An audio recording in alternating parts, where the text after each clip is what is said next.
Wired Axcess. We'll do it live. Wired Axcess. Do it live. Wired Axcess. We'll do it live. Wired Axcess.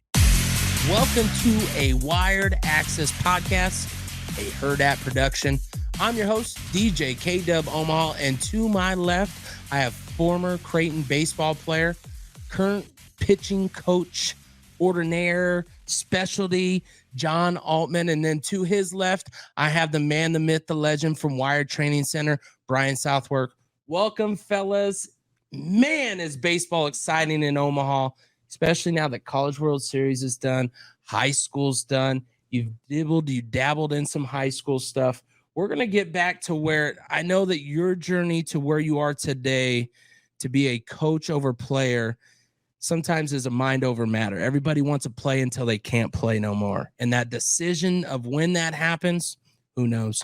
How far do you remember back that you played and when you gained the love and trust of a sport like baseball, where it kind of pulls out the worst in everybody, right? It's going to tell you what the worst thing you've done every time you get up there. When was your first time you remember loving the game? Well, first of all, thanks for having me.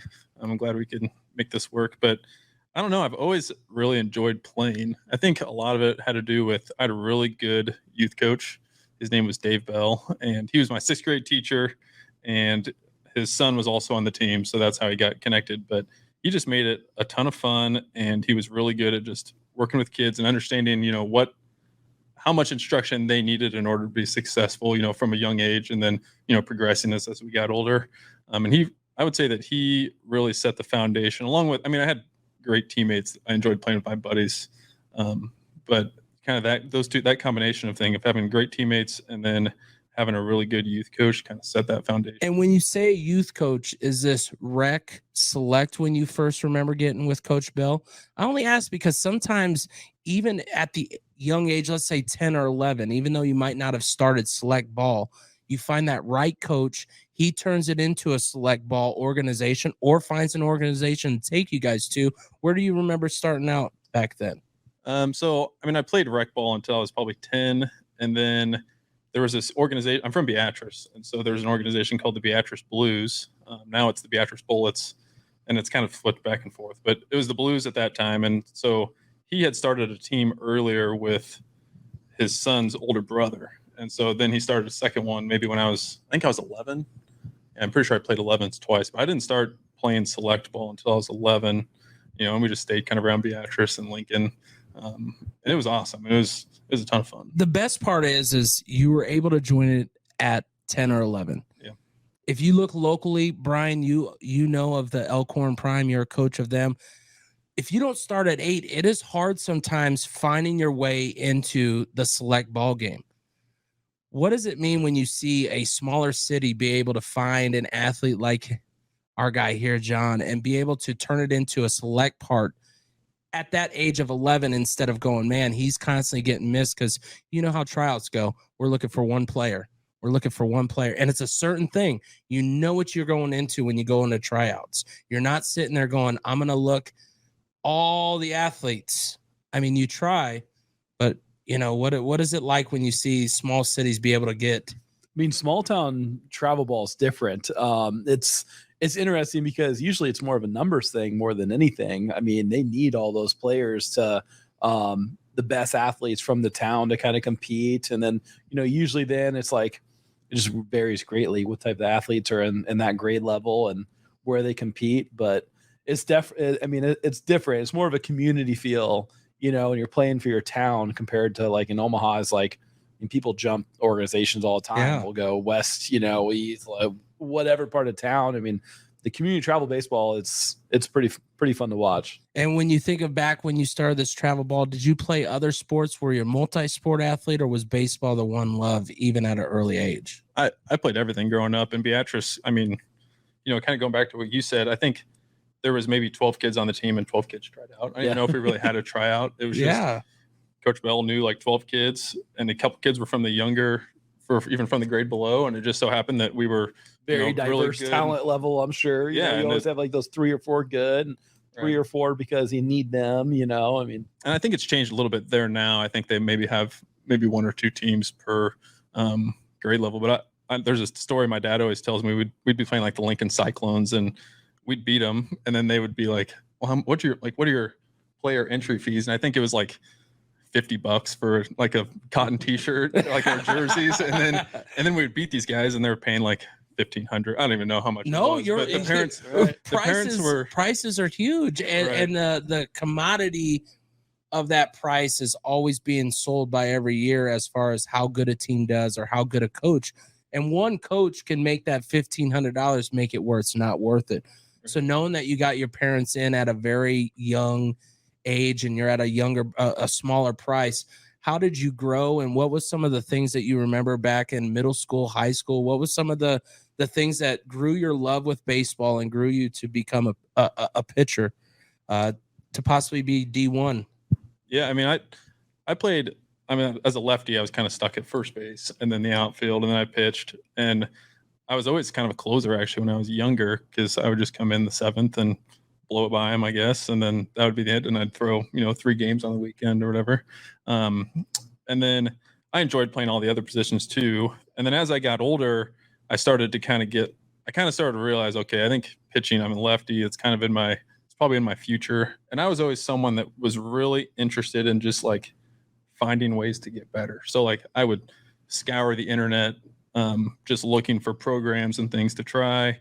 I got lucky that SEC and Beatrice had just started their baseball program, I think when I was maybe a sophomore or junior in high school. And so their head coach, his name is Ron Collison, who was my juniors or JV head coach. His dad, he was kind of a pitching guy, and he worked for the Beatrice, the Bruins. That was like their college travel ball team. Okay. And so, or the college like summer ball team. Yeah. And so I kind of got connected with him through my coach, and he was like, hey, my dad will work with you. And so in exchange for lessons with him, I grew up on a farm. And so my dad would let him hunt on our farm, and then I would get pitching instruction with the guy. Love it. And I was just like looking through his stuff, and he had like an old manual from like the Texas Baseball Ranch. And so I found that, and I started just like doing the stuff that was in there, and I was working out with the college guys and just kind of figuring it out on my own. And then next thing you know, I started throwing harder and harder, and I was lifting and doing all this other stuff on my own, and it just kind of worked out. I got so lucky that I found him, and then I found that Texas Baseball Ranch book, which in hindsight, like a lot of the stuff that people are doing now, like drive line and tread, it's all based on, some of that stuff that Ron Wolforth was doing, who's an Omaha guy, by the way. But I got so lucky that I found that, and that ended up working out for me. Well, of course, Brian owns Wired Training Center, and the things that you're talking about is sometimes the experience he can't get. He'll get some where we've had kids from Norris come on our show that come all the way to Omaha to do it. But most of the time these are kids are close by. You're finding these little things, these little nidbits to get better. But you said one thing in there that most people have the hardest thing to understand is alone. You said there's more times where you're alone because you don't have this big umbrella above you that's giving you all this knowledge. Brian, you heard him talk about trading services. I mean, I know I trade service for my son, but like on a farm and using to hunt, like those are the things that breed you to want to do even more for your olive branch, as they say. Let it go out there further.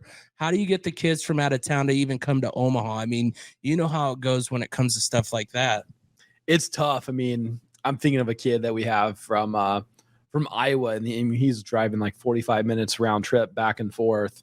And that's like 5 days a week. He like makes that trip from Glenwood is pretty good ways, Then you have kids that are like from Bellevue. They're like, it's too far to get out there. It's like, there's two different breeds of kids. There's kids that are going to do it. It takes what it takes. And there's kids like, man, that's tough. I'd rather probably play video games or hang out with my girlfriend. It's just too, you got to want it. And it never surprises me when a kid that is making that 45-minute drive, they make it. They accomplish what they want to accomplish, and they always pass up those other guys. You also said a key word, though, the want. Where did that come from for you? Where did that start for you, the want to do that stuff?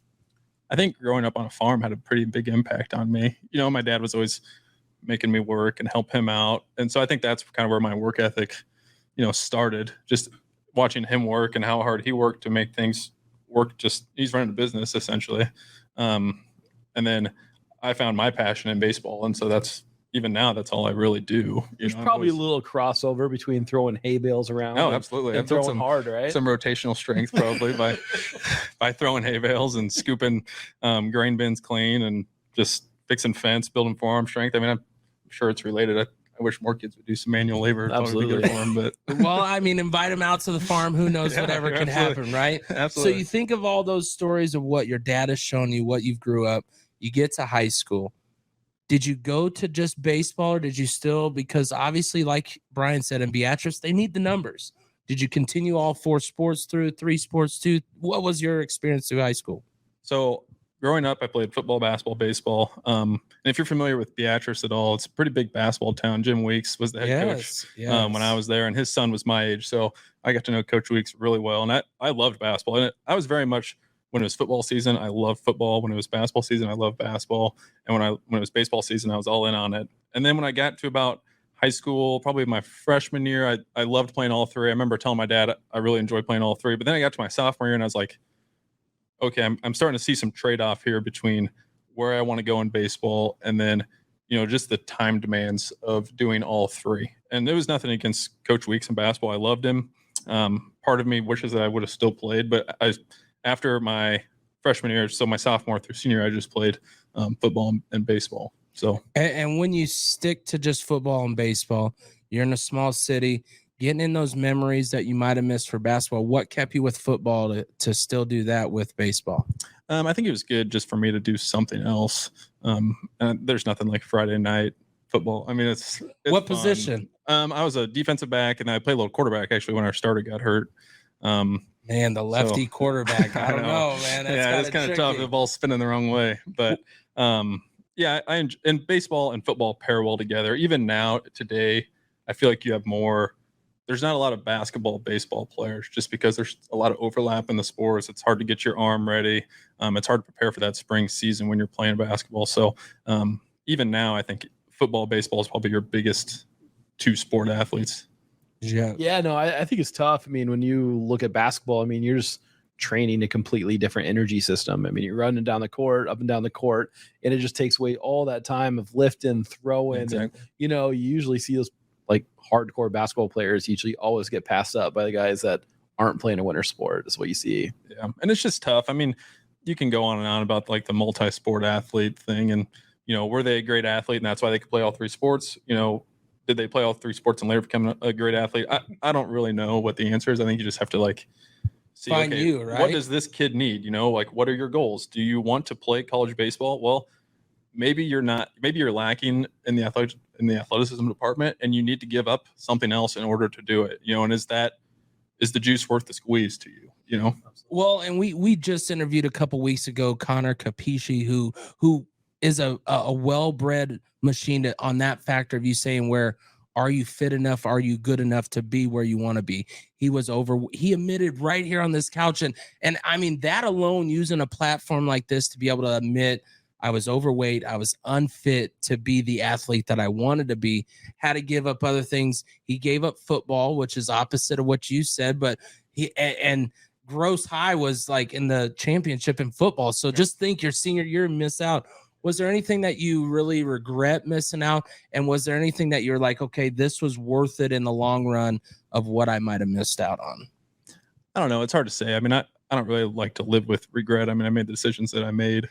The only time it's hard is like when I'm playing pickup basketball and I wish I was better. Maybe it's just like the competitor in me. Yes. And, like some of my high school buddies will talk about basketball stories. And I'm like, I wasn't involved with that, which is honestly fine because there's some things that I did with my baseball career that they didn't get to do. And I wouldn't trade, my experiences at Creighton or playing summer ball or things that I get to do now because of that for anything. I mean, I really do appreciate the things that I got to do. You played football. What was the thing that you felt you got from football to help you be a better baseball player? And what in baseball helped you enjoy football? I think there's a toughness aspect to football. I mean, no one enjoys football practice, I don't think. I mean, it is a grind, in the summer and August, they're going out there right now. They're lucky that it's nice and cool out, but man, when it's clouds are out. Yeah. I mean, when it's 100 degrees and you're playing football and you're practicing and you're not playing for 2 more weeks and you're just beating up on each other. It's like, it's a tough thing to do. And I've had that conversation with a couple kids before where they're like, I'm thinking about playing football. And I'm honestly like, yeah, I think that's actually a really good idea for you, because you're probably lacking in the mental fortitude department. And you probably need a little, someone to kind of beat you up a little bit. Well, and that's just it. I mean, that the way a baseball athlete prepares, the way a basketball athlete prepares, the way football they're not on the same playing field. They're not the same style athlete. They're not eating the same way. What are some things when you think back to your regimen of eating and lifting that you think you really think more in baseball terms than you do or would have done in football? Because I think when I think of football, it's more bulking, getting big. When I think of baseball, it's fine tuning, whether it's the arm strength, whether it's a direct muscle of the arm, or even the leg, so you can push off with more power. What was some of those things that you remember back then?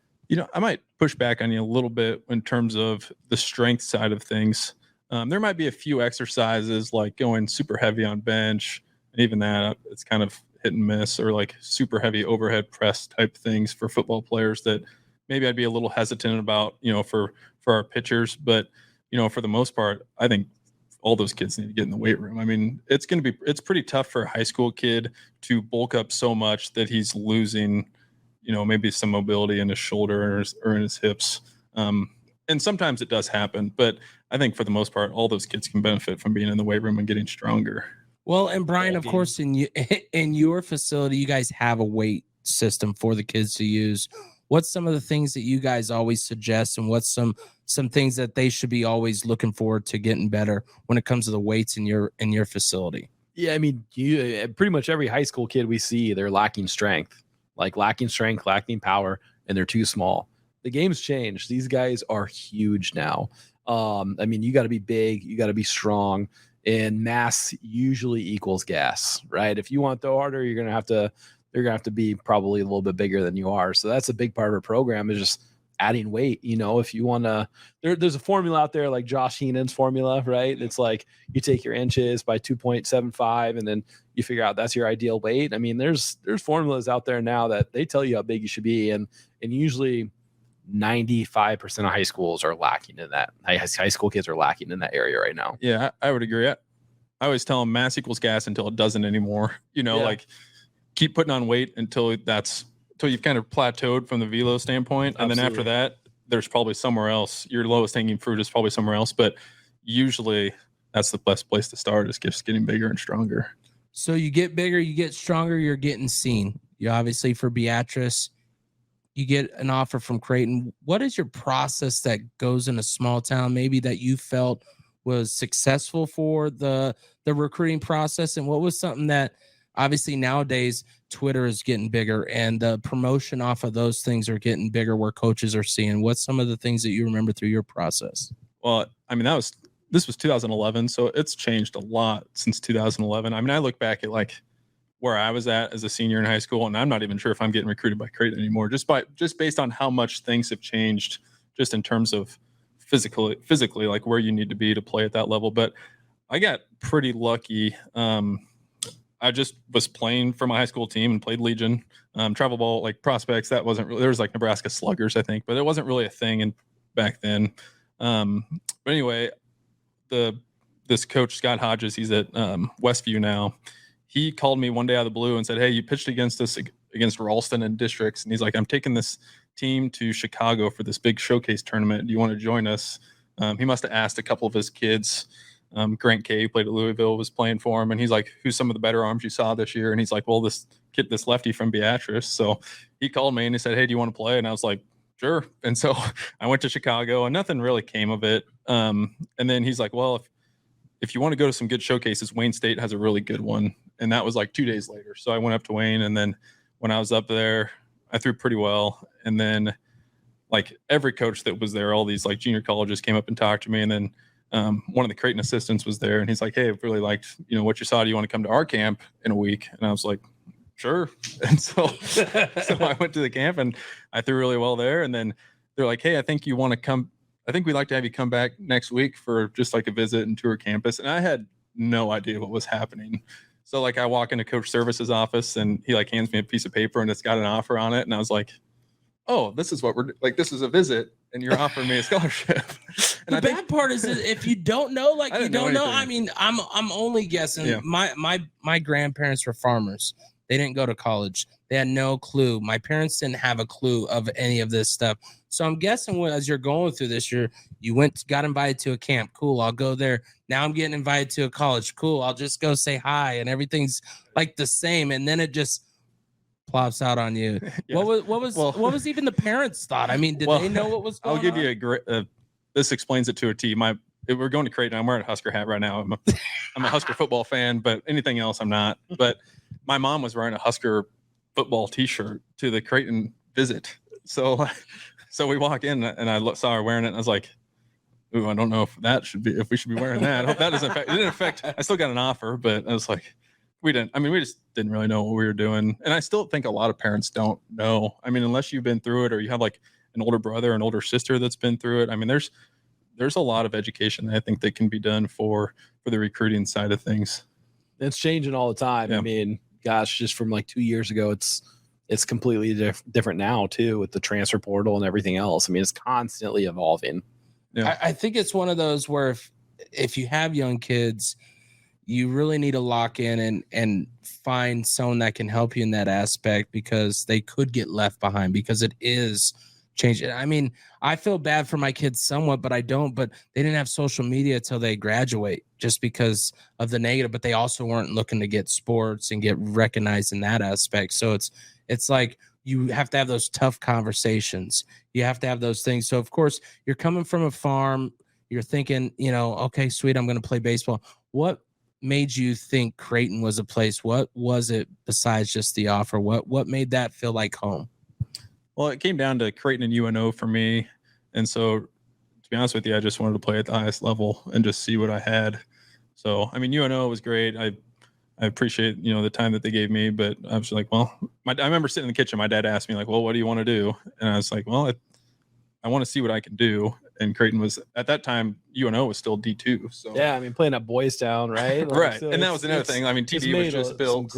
Great strides recently. Right. So UNO was a lot different back then. And I was like, well, let's see what we can do with Creighton. And so now that's this history. Through your high school career, was there any injuries that you had when it came to baseball? I only ask because, or even in college, that you might remember. Some of the hardest things that I think sometimes it's for people to realize is you can still be successful in your career and have a hiccup like an injury or something that maybe it's more of a mental reset to go, I have to really worry about this person over the amount of pitches I throw compared to. Was there anything that you had to grow up with or anything? I mean, being a pitcher, there's always that, but if you do things right, as they say, or if you're taught the right process, maybe you just didn't have that experience. Yeah, honestly, I didn't have any injuries until I was done playing. So I got really lucky. I mean, I found the weight room early. I found that throwing program early, and I think a lot of that helped keep me healthy. And even through college, I had some elbow issues a little bit, nothing serious, nothing really to like have to shut down or anything. But I got lucky that I never really had any problems. I didn't. Then when I started playing old man league baseball, when I got done and I stopped taking care of myself, now I have a torn UCL, I'm pretty sure. But yeah, when I was playing, I never really had any issues, thankfully. And of course, Brian, you've seen pitchers at all stages. You see him go through the process. He's obviously said he was doing the right things with lifting, doing the right things with being taught. Like, how important is that for you to stay healthy as he was? Is it just a luck of the draw? Is it just a matter of a lot of things altogether? Yeah, I mean, I think it can vary greatly. I mean, you can have perfect mechanics, be strong, and you just are fatigued one day and something bad could happen, right? Like, I mean, so I think there's definitely, doing the right things like training and lifting, getting stronger, all that will help. But, at the end of the day, anything can happen to anyone at any time, and it's tough. I mean, yeah, to add to that, I think it kind of depends, goes back to that conversation of how bad you want it. Sometimes when you have those kids that really want it, you almost have to like pull them back and dial it back a little bit. I had a kid a couple weeks ago and he's like, man, my velo's down. I've been struggling with command, all these things. And I was like, well, what's your week look like? And he's like, well, I have 2 appearances on the weekend. I come back and he's traveling all across the country. Gotcha. So that already is probably going to set you back a little bit because you're sleeping in hotel rooms and you're probably not eating great.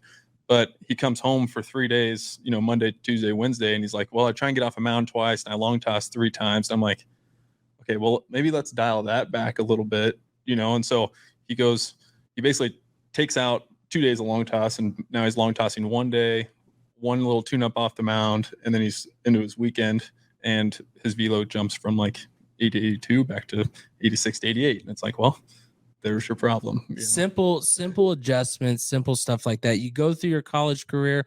What was the favorite thing that you enjoyed through it? And what was something that you felt you didn't get enough of? I think the one thing that I really enjoyed was just the relationships you build with your teammates. I mean, you're getting up at 5:30 in the morning and you're working out, and then you got classes all day, and then you're practicing for 3 hours. And then, when you're a freshman, you got to go to study hall. And then other than that, I mean, you're hanging out with your buddies all the time, and it's a lot of fun. I mean, it's a lot of work too. And I think sometimes that's undervalued for kids, or maybe kids don't realize that going in, like they have this, I'm going to play college baseball. I want to do it at this level. And then, if they're that kid that isn't really sold on baseball, or maybe it's someone else's goals, like maybe their parents want it more than they do. And then they get to college baseball and they're like, holy cow, this is now like a job almost, and sometimes I went through those moments where it was like, ooh, this is a grind. But looking back, I mean, I wouldn't trade it for anything. I think it helped me out a lot. He said some things. We've done a lot of interviews, Brian. He said some things of the know that it could be a grind, the know that you have to put in a little more, the what's a day in the life of a baseball player at a college level, especially a pitcher, because you're also probably having to watch tape on some of the batters and what they do. This isn't like high school where they're like, all right, let's go throw a few. You're having to dig deep. What was one day like that might put in perspective of you already said the 5:30 a.m. Yeah. Go through the rest of the day of what that's like as a college student athlete. Let's say that loud and proud, because so my last year, my 5th year, I was student teaching, and so I had to student teach. I had to work 8 hours. And so lifting was always from 6:30 to 7:15, but I had to be at school by 7. So I would actually get there at 5:30 and then warm up on my own. And then the strength coach would show up, and then that way I could start my lift as soon as he got there. And then I was teaching from 7:40 to 3:20, and then sprinting to practice basically until 6:30. And then I was eating and then lesson planning for the next day. Now that's an extreme example, which not everyone's going to become a teacher and do something like that. And it was pretty crazy. But it's still eye-opening. I mean, just he's got a son that's 9. I mean, he wants baseball. He lives baseball, but realizing these little things, even at year 5, you don't know when your time is to go to that next level. Yeah. You get your earlier years before year 5, you have class, you have homework. Like, that stuff is real. These college teachers aren't going, hey, John, we're going to go ahead and need you to put that in. We're going to need you. How do you time manage? Where do you get that from? What's some of the things that helped you be a better time manager when it came to college? I mean, it's helped that I grew up on a farm and knew how to work. And I'm very like type A, organized. So that might be a conversation for some of my teammates who are on the complete opposite end of the spectrum that didn't really have that. And I probably even did too much. I mean, I was always kind of a nerdy student in some ways, but I don't know, you make a list. I was just like, okay, what is in front of me? What do I need to do? And then I just would knock it out. And then I get that done, I'm on to the next thing. And so I've always kind of operated that way. Maybe that helped. And even now, like, I think back to how busy, I mean, we got a 3-month-old in the house, and I'm starting school this week, and we got all these things going on. I'm like, well, I've always just gotten everything done, so I'll just get it done again, I guess. I don't know. You just kind of figure it out. Well, and then you go through your 5 years at Creighton. What is, everybody thinks that the next step is so easy to get to the next level and to do all that. What all went through your process after year 5? Was it something you had some summer ball opportunities you had, but then you obviously have to switch it up and go, okay, I'm going to be the coach, teacher, mentor. Like, how does that process go? Because it's obviously not something easy to decide when you've wanted it so bad. Yeah, I didn't throw hard enough to have any pro ball opportunities, really. I was kind of in that 86 to 88 range. And even in 2016, that wasn't enough. But the transition for me from college to the real world was really hard. And I think it's something that student athletes probably need to be aware of, because you go through those 5 years of being a student athlete and you kind of feel like you're important because you're a student athlete, and your identity gets wrapped up in that. And you're thinking, okay, this is who I am and this is what I am. And then now you're done. And now I'm just teaching and coaching. And I'm like back on the farm, living in my parents' old farmhouse. And it was kind of isolating. And it was actually a really difficult transition for me. It took me probably 2 years to kind of flip back to, okay, I'm more than just a baseball player. I'm even more than a teacher and a coach. I'm a son. Now I'm a husband and a father and a friend, and all of those things now are more important to me. And I don't know if that was necessarily the case when I was playing, and it kind of set me up for a rough couple of years after I was finished. Well, and I like that you're willing to talk about that, because it is hard to know the life after. Of course, Brian, you see athletes go through this process. What's some of the things as a trainer? Obviously, I know you try to bring some of them back and go, hey, well, then let's help other kids and some of those things. What's some of the things that you remember through conversations with some of the college kids who want to make it to the next level, but you're a realist, you're honest. You can't just let them think that it's always going to be that dream. Yeah, I mean, it's tough. It's just really bringing the skills they've learned from baseball to help them overcome, all those skills that you've learned, like working hard, time management, like all that stuff can help set you up for success in the real world, right? So I think it's just going back to those skills, and life is going to be different. Like no one cares how hard you throw anymore, throwing strikes. Like now it's like you got to be answering phone calls, you got to be making phone calls, right? You got to be answering emails, and it just changes. But the people that can kind of go back to the skills that they've learned through sports, like usually can find success pretty quick. To add to that, that's actually a conversation that I always have with, whether it's the guys I work with or my team. I'll show them a pie chart, and it's like got a little tiny sliver of like 5%, really only your high school baseball career, if you're lucky enough to play beyond that, it's about 5% of your life. And so I always say, like, look, so much more of your life is going to be spent, as a husband, a father, a coworker, a son, a friend. And so let's use baseball to prepare you for that, and understand that baseball can't be all you are, because baseball is only this tiny little sliver of your entire life. And so we need to prepare you with all of those other things that we can learn from baseball. Like you said, strong work ethic, how to collaborate and work well with a team, communication, all of those skills will help you with that. But as soon as your identity becomes that tiny little sliver, you're going to be in big trouble when it's taken away from you. Well, let's talk about that part. When you realize that this is your decision after the 5th year, how many months did you go through kind of a lot of beating yourself up, or even thinking, am I the one? What was some of that time lapse for you? Everybody, it's going to be different, but by what I'm feeling from you, you remember these like almost like ticks on your line, right? This is when this happened. This is when this happened. Yeah. So when I got done playing, I went back. I got a teaching job at Norris High School because it's down by Beatrice, and I knew the head coach, and so and they had a math opening. So I started going there, and I was living at home, and I don't know. At some point I wanted to move back to the farm, but as a 23-year-old coming off of playing college baseball, I was not ready for that. And so I was there for 1 year, and then I came back up here just because I wanted to be kind of around some of my former teammates, and I still felt kind of a connection to that. And so I got lucky because one of my teammates, Mark Lukowski, went to Papillion South. And so he said, hey, the coaches are awesome. They got a great culture. And so, I went there, and it was probably during that second year that I kind of realized, like, okay, I'm more than a baseball player.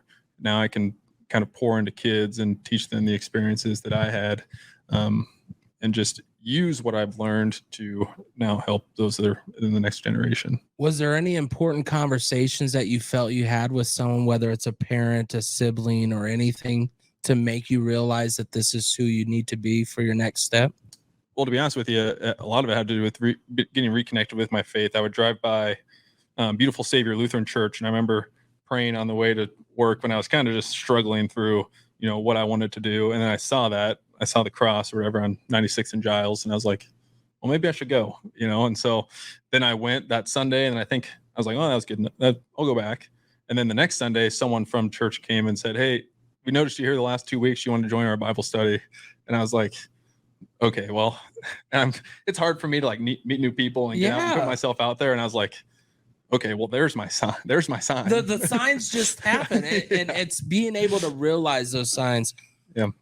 Brian, when you think of these people, these athletes going from normal, not so normal lives to become normal, the hardest process is to understand where your place is and what you really should be doing. Obviously, through college, you learn, but the signs just constantly show. What turned you into being a trainer yourself, and what made you thought that was the route that you had to go?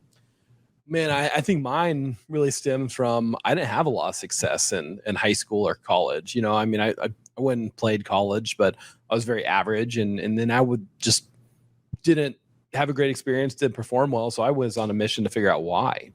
It's like, no, I wasn't a good hitter. I wasn't a good pitcher. I struggled with that. So I went to all these people, but like nothing ever worked for me. So I wanted to figure out the why. And just learning and trying to meet as many people as I can. And, once I learned like, man, if I would have changed this, done this differently, that's when it just really turned me on a mission. It's like, I want to share my knowledge with people, and help people. And I don't want them to make the same mistakes as I did.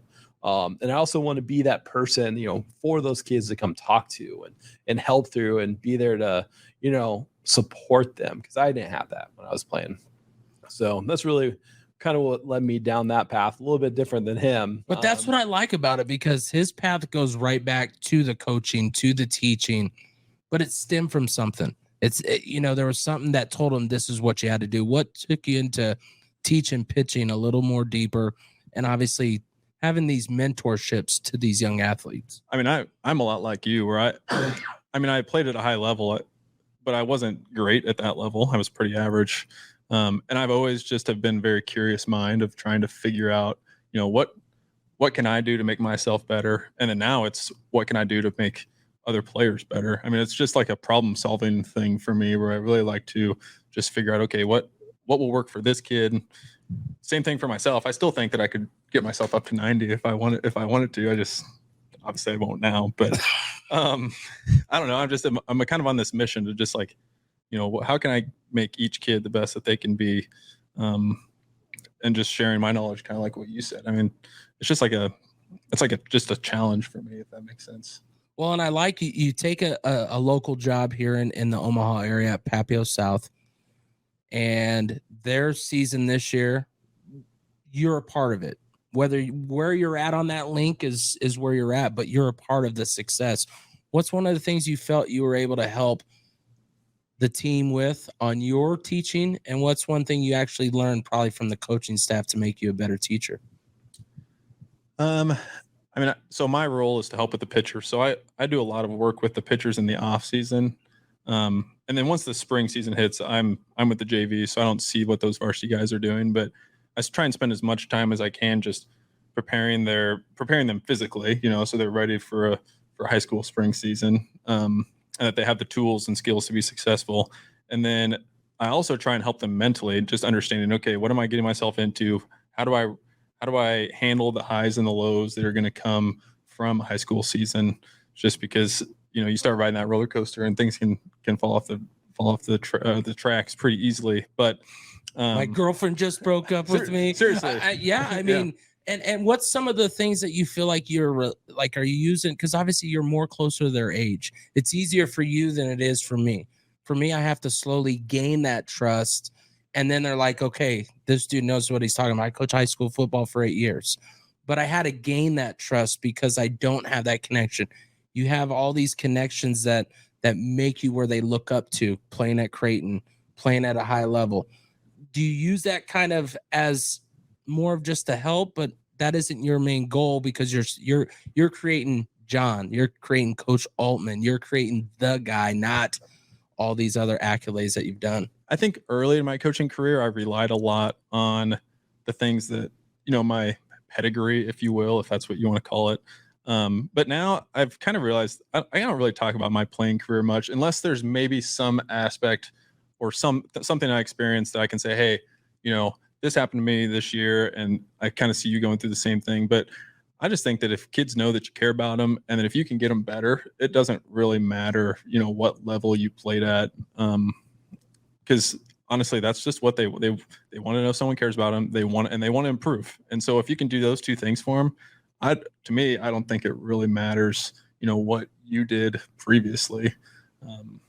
And so now later in my career, like I shouldn't say later in my career, but within the last couple of years, it's just been, look, I think I can help you with this or that, just based on what I see, and I'm not relying on my playing experience necessarily. The issue is they're seeing the results. I mean, that's what your company's all about. If you don't have the results from what you're teaching, no one gains that trust in you.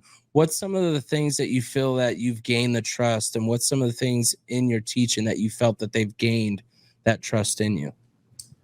I try and keep things just simple for them. I mean, if I can, honestly, one of my favorite things is when I can just give a kid like a quick thing, and then they're like, it helps instantly, and their face like lights up, and they're like, yes, I've been trying to figure that out for this entire, like forever.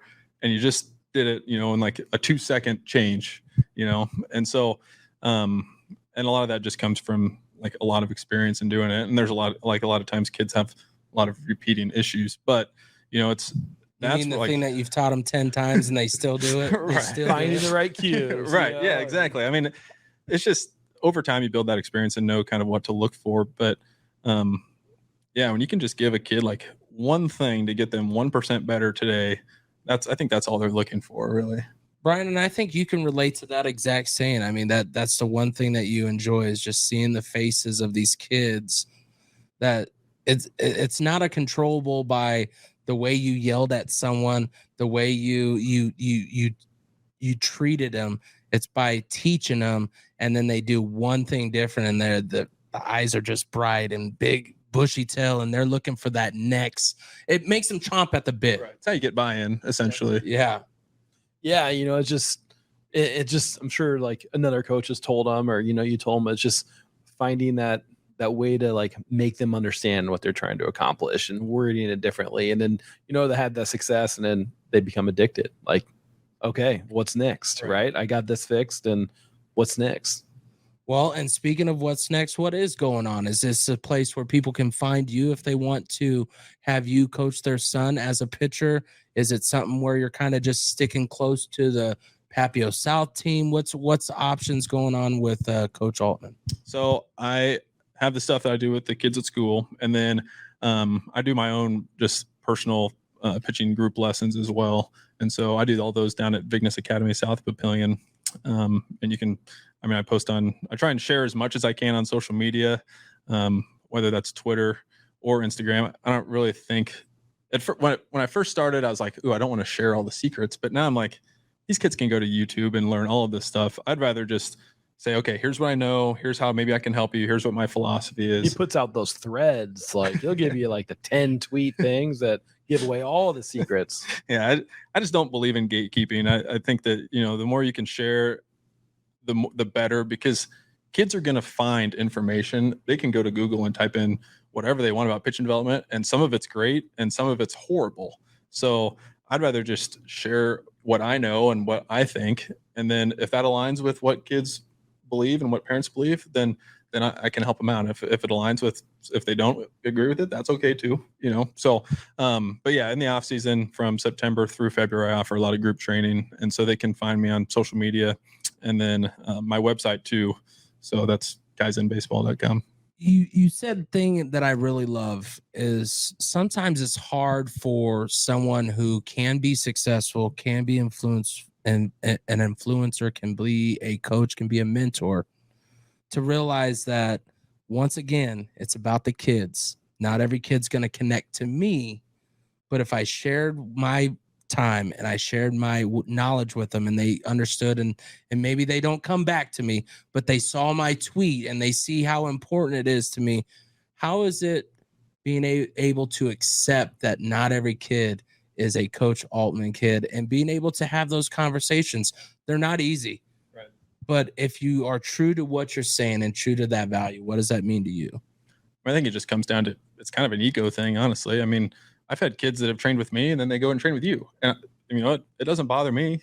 It's fine. If they can go to you and get better, that's okay. I mean, there's plenty of, I think that I don't really think of it as like competition, because there's plenty of kids that can go around, right? Some kids will align with what I believe. Some kids will align with what other people believe, and that's okay. It doesn't bother me. And there's just really different communication styles, right? I mean, some people just relate with kids better than others. So I think it's important for the kids to find a good fit that, you know, they can relate to, you know, they believe in and will help them, and buying in. And, you know, sometimes that's another instructor, and, you know, you did your part and passed them along. So I don't know. I hate when people get into like the competition mode. This is my kid. I did this. Like, no, man, it took an army of people. Absolutely. Like, it took an army. They like, you are a very, very small percentage in, you know, that kid's success. And that's why I like this platform of what we do here is, one, we could provide a little bit more information for a parent, for an athlete, for even just another mentor to understand that you can be in the same business. Like when people go, man, are you mad that so-and-so didn't ask you to mow their lawn? I'm like, no, man, there's plenty of people. There's plenty of lawns to mow. Well, and you can't mow all the lawns. Exactly. And all the kids. Like, you can't have all the kids. So what do you feel so far with your new journey has been your greatest success? And what do you think is something that you feel like you're just going to put a little more time in to make it better for yourself, whether it is time management, whether it is even just being a father and a husband, you know? Because I could tell from my experience of coaching high school football, mom was a single mom. My wife was a single mom for 3 months. It's hard. It's not easy being that all-around guy. What do you feel for yourself? I think the thing that helps me is I'm always just trying to learn. And so I know in 5 years, I'll look back at the things I'm doing right now and I'll be like, what in the world was I thinking? You know, and I look back to things that I was doing even 2 or 3 years ago, and I'm like, wow, that did that kid no service at all. You know, I should almost go back and apologize to him. But, you know, you just do the best that you can with the information that you have at the time. And then you're just always kind of looking for, how can I make myself better at helping kids get better, essentially. And then in terms of things that I need to continue to work on now, it's like, now that I have, you know, my family's growing, it's how do I manage all of those things? You know, how do I manage my time so I'm not missing out on experiences with my kids? And my Good life. luck. Yeah, it's probably impossible. I mean, Well, see, he's got three sons, so and they're all at different age levels. So baseball, I mean, I couldn't. I'm good. It's only going to get worse. I can only imagine. Like the biggest thing is having the understanding with your significant other to go, okay, we're going to divide and conquer, no matter how hard we want to be at everything. Live in those moments that you do get to be in. Is college coaching an option? Is there anything in the future that you're hoping to get to? And I only say that because you already brought up what time consuming was already prior when you were in college. Is that something you could think could ever take effect? Is that a goal or anything for yourself? Not really. I mean, I've thought about it. I think when I was younger, I actually reached out to a few schools and just asked about, you know, graduate programs and things like that. But now that I've kind of established myself, well, the main thing is I don't want to recruit. I think that's the issue. I just don't want to spend time going to camps and just trying to talk 17-year-olds. Right. It's hard. I mean, I have a couple of former coaches now that are still in like Power 5 baseball, and they're just, I mean, it's overwhelming, I think, almost for them. I think it's pretty hard. And so that just doesn't really interest me. What do you think is your number one thing you are sharing with your senior pitchers to help prepare them for that next level if they have that opportunity? What's the number one thing you really try to ingrain in them and hope they understand before their end of senior year? I think it's just to really enjoy the relationships that you have. I mean, it's like the same thing you tell like the freshman in high school before he starts his high school career. It's going to go fast. You're not going to remember like your stats and all of those things, but you will remember. No matter how much Twitter you put out there, you won't remember. Right. But you will remember like guys that were good teammates. There's some, I mean, I get back together with my Creighton buddies, and I'm sure it drives my wife crazy because we tell the same like 100 stories over and over, and she's heard them all. But I mean, some of those moments are the things I won't trade back. Whether you were an all-conference player, or if you're a guy that never played. I mean, there's a couple guys that never played, and they're like the most beloved teammates, looking back on it that I had, and a lot of my teammates would say the same thing. So I would just say really value those relationships that you build. Well, I greatly appreciate your time. I greatly appreciate your message. Our goal is always to share with Omaha. We want people to understand, like, there's options, there's levels of where you can get to the highest as you can go, but then also having to make a reality check and go, this is where I need to be now because I'm not Mr. Stud no more. The best part is you realize it, but you're also sharing it. You're not going and staying to yourself. The teaching part comes out. If there was a sport and a position that you could play, was there anything that you wish you would have done over baseball? Well, I'm really into golf now, so I mean, if I could be like a scratch golfer, going in high school, you got to know. Everybody says if you're not good at baseball, you're not good at football, you're not good at basketball, go get that golf scholarship. There's plenty of them out there. Right. Well, it's all like the lifetime sports. If you could be really good at golf and tennis, golf in the fall. Yeah, but then you're dealing with football. I mean, I wouldn't trade my football. In hindsight, you have the rest of your life to play golf. So, your window of playing football is very short. And if I've seen like old man football before, and that is, I don't know why anyone. I could say I played Turkey Bowl every year for like 10 years until I was like 36. And then I was like, no more. And I mean, we're tackling out there. No, nothing. We're just dumb. We are dumb. Like we're going to stay healthy or something. Well, I'll get you out of here on this. Everybody always likes to know, when you're growing up, who was the pitcher that you looked up to and what made you choose that was the one position you wanted to do? Besides the lefty, I get it. You're kind of limited. Well, when I was a kid, everyone always kind of compared me to Cliff Lee. I don't know if you remember, he played for the Phillies, and which, whether it was a good analogy, I'm not really sure, but can't even necessarily say that I looked up to him, but I was lucky that I had a lot of like good high school pitchers that were ahead of me that, I kind of looked up to, and they kind of paved the way for, what I could maybe be someday. So, well, once again, this is a Hurrdat production of Wired Access Podcast.